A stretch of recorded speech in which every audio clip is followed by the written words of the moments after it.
Welcome to the locked room. Stories from the golden age of mystery and crime fiction.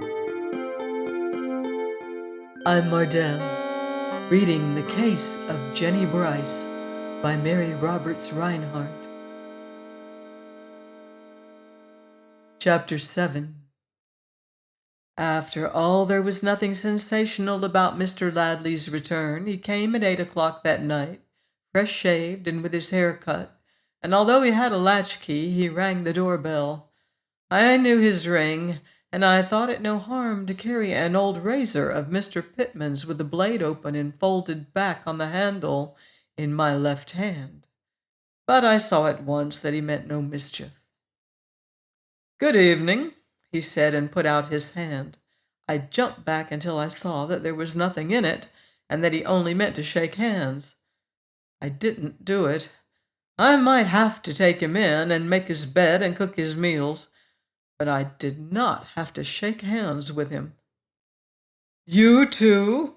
he said, looking at me with what I suppose he meant to be a reproachful look, but he could no more put an expression of that sort in his eyes than a fish could.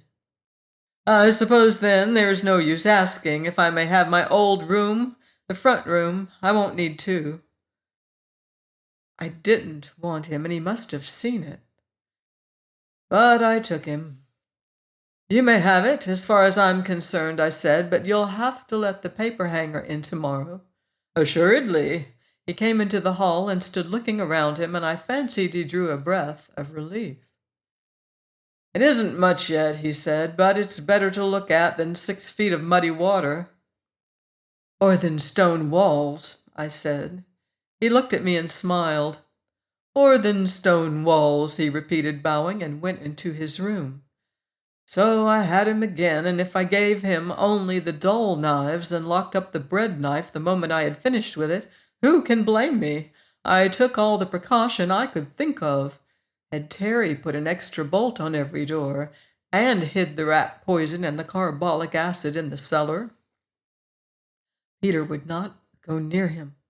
He hobbled around on his 3 legs, with a splint beating a sort of tattoo on the floor, but he stayed back in the kitchen with me or in the yard. It was Sunday night or early Monday morning that Jennie Brice disappeared. On Thursday evening, her husband came back. On Friday, the body of a woman was washed ashore at Beaver, but turned out to be that of a stewardess who had fallen overboard from one of the Cincinnati packets. Mr. Ladley himself showed me the article in the morning paper when I took in his breakfast. "Public hysteria has killed a man before this," he said when I had read it. "Suppose that woman had been mangled, or the screw of the steamer had cut her head off. How many people do you suppose would have been willing to swear that it was Mrs. Ladley?" "Even without a head, I should know Mrs. Ladley," I retorted. He shrugged his shoulders. "Let's trust she's still alive for my sake," he said, "but I'm glad anyhow that this woman had a head. You'll allow me to be glad, won't you?" "You can be anything you want as far as I'm concerned," I snapped and went out. Mr. Holcomb still retained the second-story front room, I think, although he said nothing more about it. That he was still playing horse. He wrote a good bit at the washstand, and from the loose sheets of manuscript he left, I believe actually tried to begin a play. But mostly he wandered along the waterfront or stood on one or another of the bridges, looking at the water and thinking. It is certain that he tried to keep in the part by smoking cigarettes, but he hated them, and usually ended by throwing the cigarette away and lighting an old pipe he carried. On that Thursday evening he came home and sat down to supper with Mr. Reynolds. He ate little and seemed much excited. The talk ran on crime, as it always did when he was around, and Mr. Holcomb quoted Spencer a great deal. Herbert Spencer. Mr. Reynolds was impressed, not knowing much beyond silks and the National League. Spencer, Mr. Holcomb would say, Spencer shows that every occurrence is the inevitable result of what has gone before and carries in its train an equally inevitable series of results. Try to interrupt this chain in the smallest degree, and what follows? Chaos, my dear sir, chaos. We see that at the store, Mr. Reynolds would say. Custom a lot of women to a silk sale on Fridays and then make it toothbrushes. That's chaos, all right. Well, Mr. Holcomb came in that night about 10 o'clock, and I told him Ladley was back. He was almost wild with excitement, wanted to have the back parlor so he could watch him through the keyhole, and was terribly upset when I told him that there was no keyhole, that the door fastened with a thumb bolt. On learning that the room was to be papered the next morning, he grew calmer, however, and got the paper hanger's address from me. He went out just after that. Friday, as I say, was very quiet. Mr. Ladley moved to the back parlor to let the paper hanger in the front room, smoked and fussed with his papers all day, and Mr. Holcomb stayed in his room, which was unusual. In the afternoon, Molly Maguire put on the striped fur coat and went out, going slowly past the house so that I would be sure to see her.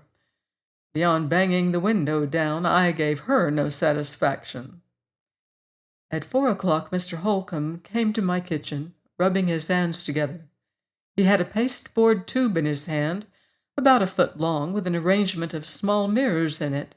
He said it was modeled after the something or other that is used on a submarine, and that he and the paper hanger had fixed a place for it between his floor and the ceiling of Mr. Ladley's room, so that the chandelier would hide it from below. He thought he could watch Mr. Ladley through it, and as it turned out, he could. I want to find his weak moment, he said excitedly.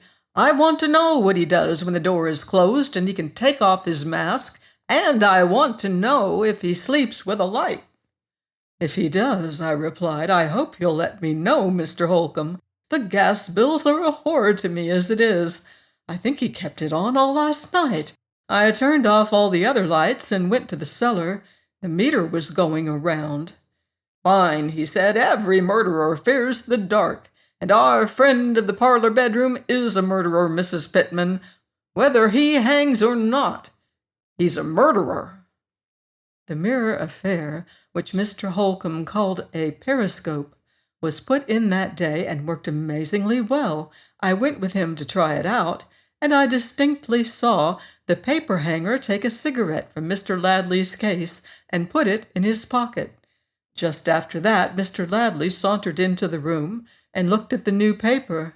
I could both see and hear him. It was rather weird. God, what a wallpaper, he said. Join me next week for more devious doings on The Locked Room.